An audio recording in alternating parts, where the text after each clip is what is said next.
let's say there's just no reconciling. We all agree, by the way, that Aiyuk's not going to get traded. I think we agree there. But if he were to get traded, I don't agree with that. I think there's a chance he does.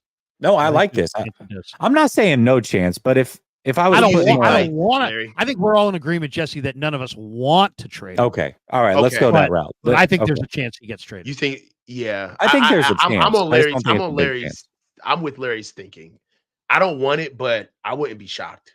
Okay. Hold on a second though. Like when you say there's a chance, are we talking about like Dumb and Dumber 1 in a million chance, or are we saying like 40%, 30%? What's a chance? I would say 30-70 right now. I'll say a little less than that, but let's not be ridiculous about this. Devontae He's Adams, the most tradable asset. Devontae Adams was a great receiver for Green Bay. They traded him.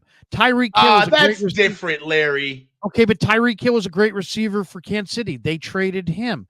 A.J. Brown was a great wide receiver for Tennessee. They traded him. All those guys asked to be traded and got their wish. And then you look at, I don't know if you saw the headline today, but Justin Jefferson wants to reset the wide receiver market. And that's part of the problem here with Aiyuk is I think Aiyuk and his agent would love to see, where this market gets reset at, and it's going to get reset at a huge number. And Jefferson's unsigned, CeeDee Lamb's unsigned, Pittman Jr. from Indianapolis is unsigned, Higgins is unsigned. If Jefferson resets the market at a crazy level, and you've got Aiyuk as an all-pro, there's a very good chance that what he wants is going to price him out of your structure. And then the 49ers are going to have to make a tough decision. And then it also is predicated on who's really in love with him and what are they offering. So we can get into that now. But I mean, I wouldn't give him away. And I wouldn't look to trade him. I'd rather see him sign. But I think the Niners are thinking, and Parag's thinking, we need a reasonable extension. And, and they would love to re-sign him, guys, because that's one of the best ways for the Niners to actually get more cap room this year is to get that extension signed. They could take his cap number from $14 million, which is what it is right now, to like $4 million or $4.5 million if they redo the deal. So a big part of them kind of working the cap is extending him. But Parag, he's a tough negotiator, and he's going to want to get a deal on his number. And so what's he worth realistically? Because I think as 49er fans, we do this, right? Where I think 49er fans overvalue their players. We do. No. I wouldn't be mad. When it came to Debo, people thought he was worth 2 first-round picks, and the league said absolutely not even close to that. So that's what I mean. I understand that, but I think fans in general overvalue their players. So what do you realistically think Aiyuk is worth? Money-wise or pick-wise for a trade? He's on picks, right? Yeah, for a trade. Like if you're trading him, what would you have to get to feel good about it? Here's the problem. How are you going to replace him? Because he's such a damn good player, and you guys know football as good as anybody. Rookie receivers don't do jack, and Kyle hates him. And Kyle doesn't. Kyle doesn't like it. They're not. Yep. I mean, you're also talking about Brock Purdy's number one receiver who lives going across the middle, and Brock gets by on throwing timing patterns. That takes time to build up that rapport and that understanding. You could get a player who's better than Aiyuk. No, Greg. But he won't be better than Aiyuk for probably 3 years. And if you're really in your run it back mode, and Kyle is at this point with where they're at as a team and how close they've gotten, I don't know that a rookie receiver makes sense for the Niners. So that's why this is such a tough decision. Well, my biggest thing, my biggest thing with BA is this possible? But am I talking out of school? But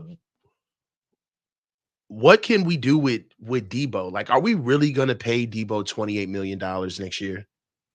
Yes. Are we going to do that? Yes, you are. Kick the can down the road. You can't kick. You can't keep kicking the can down the road on these guys. And if I was them, I definitely wouldn't do it with Debo.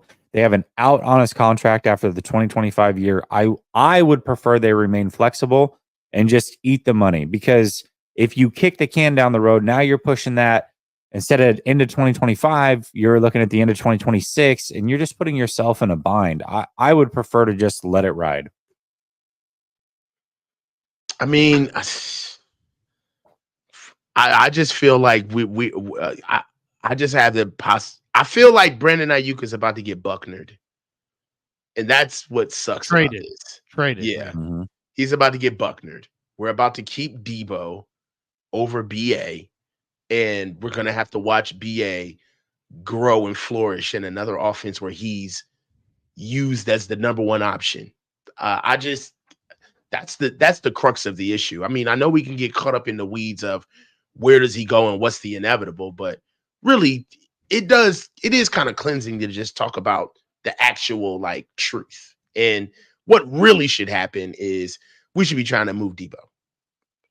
Like, BA is on the crux of becoming the receiver that we've all worked for him to be. The uptake of where he's going, like he barely scraped 1,000 yards for this season, right? For last season, barely got. I don't even think you'd get a second round pick for Debo at this point. He blew past that at 1,300. Brandon Aiyuk he's emerging, man. He's budding. We hitched our wagon to the wrong horse.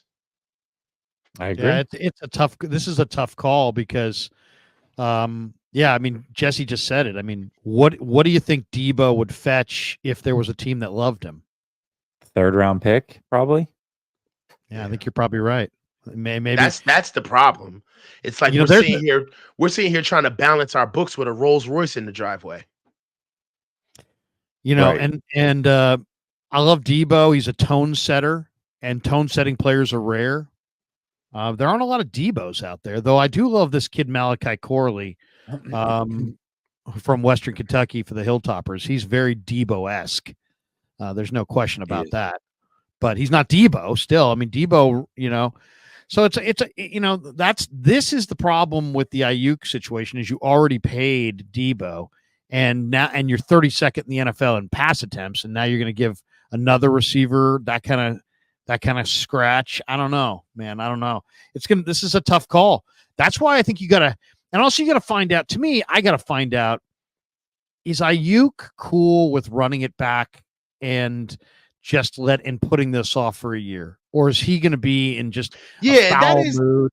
Is he going to be hiding in plain sight? We don't have to do anything. Right. They can let him sit. I mean, they don't have to do anything until after next year, and it might be in their best interest to do that. But does that mean Aiyuk's not going to work out? Does that mean Aiyuk's going to be an island unto himself? Does that mean, he's going to be super, negative about situations? I mean, I don't know. Larry, let's talk about it from both sides. Does that mean that BA is going to be the fourth option on the team when he's obviously in a contract year? Does that mean that Kyle is going to honor the fact that BA is willing to give the Niners a deal? I mean, right now, let's be honest. We're Niners fans, but we have to be realistic. Brandon Aiyuk has leverage. He has leverage in that he's forcing the issue now, because if we get to the fifth year option, then he's as good as gone. It doesn't do anything for any of us, right?